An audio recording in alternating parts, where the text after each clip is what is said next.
السلام علیکم ورحمۃ اللہ وبرکاتہ۔ امید ہے کہ آپ تمام حضرات بخیر و عافیت ہوں گے۔ آپ تمام حضرات کی خدمت میں بہت قیمتی بات لے کر حاضر ہوا ہوں۔ اب اس بات کو شروع کرتے ہیں بغیر تاخیر کیے ہوئے۔ امام اعظم رحمۃ اللہ علیہ کا ایک مزاج ہے اور وہ آج بیان کر رہا ہوں، آئندہ ہمیشہ یاد رکھیے۔ وہ یہ ہے کہ اختلافی مسائل میں، یعنی جس مسئلے میں روایات میں اختلاف، اس میں امام اعظم اس روایت کو لیتے ہیں جس میں احتیاط کا پہلو۔ یہ امام اعظم کا خاص مزاج ہے۔ اور معاملات کی جو روایات ہیں ان میں امام اعظم اس روایت کو لیتے ہیں جس میں عدالت اور انصاف کی زیادہ رعایت ہے، کیوں عبادت کا مدار احتیاط پر ہے اور معاملات کا مدار انصاف پر ہے، لہذا جون سی روایت میں عدل و انصاف زیادہ سمجھ میں آتا ہے، امام اعظم وہ روایت لیتے ہیں۔ اور عبادات، نماز، روزہ، زکوٰۃ، حج، یہ سب عبادات ہیں، ان عبادات میں وہ روایت امام اعظم لیتے ہیں جس میں احتیاط کا پہلو۔ یہ امام اعظم کا خاص مزاج ہے اور اس مزاج کے لیے کوئی دلیل نہیں پیش کرنی، یہ تو مومن کو یہ مزاج ہونا ہی چاہیے۔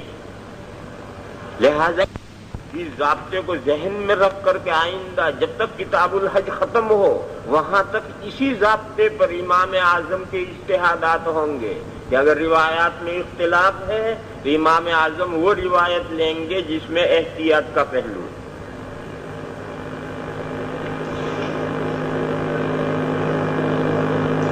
دیکھو، ایک شخص مثل ثانی میں اثر پڑتا ہے، یہ احتیاط کے خلاف ہے۔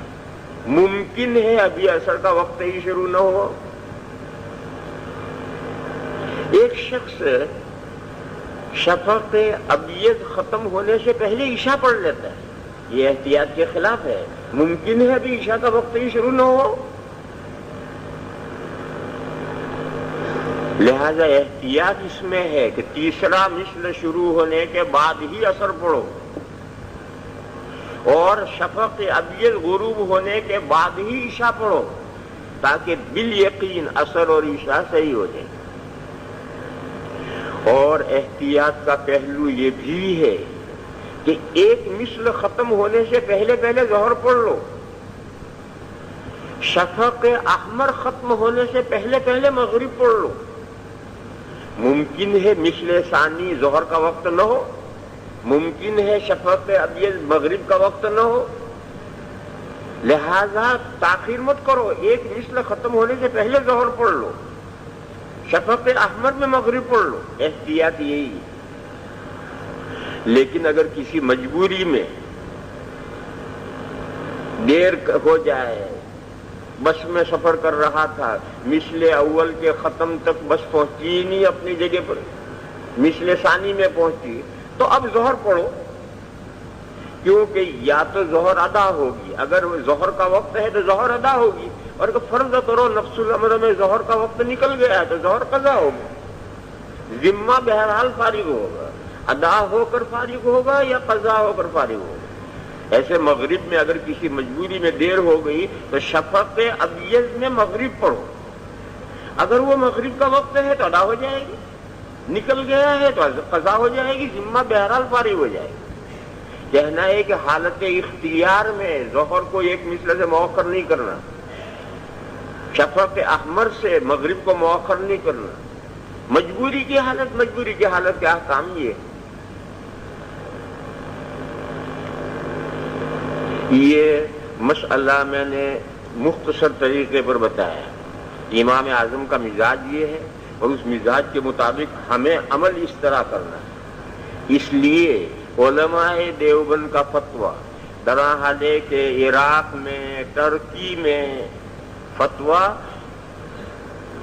صاحبین کے قول کے مطابق جو روایت امام اعظم کی اسی پر فتویٰ ہے، مگر علماء دیوبند نے اس پر فتویٰ نہیں دیا ہے۔ کیوں نہیں دیا ہے؟ امام اعظم کے مزاج کے خلاف ہے، عبادات کے باب میں احتیاط کے خلاف ہے، لہذا اصل ظہر ہمیشہ ایک مثل سے پہلے پڑھی جاتی ہے، دوسرے مثل میں ظہر کو مؤخر نہیں کیا جاتا، اور عصر ہمیشہ تیسرے مثل کے بعد پڑھی جاتی ہے۔ یہی احتیاط کا پہلو ہے۔ ایسے ہی مزید ویڈیو دیکھنے کے لیے آپ ہمارے چینل نورانی باتیں کو لائک کریں، سبسکرائب کریں، تاکہ ویڈیو اپلوڈ ہوتے ہی سب سے پہلے نوٹیفیکیشن آپ کو مل جاوے، اور اس ویڈیو کو شیئر کرنا بالکل نہ بھولیں۔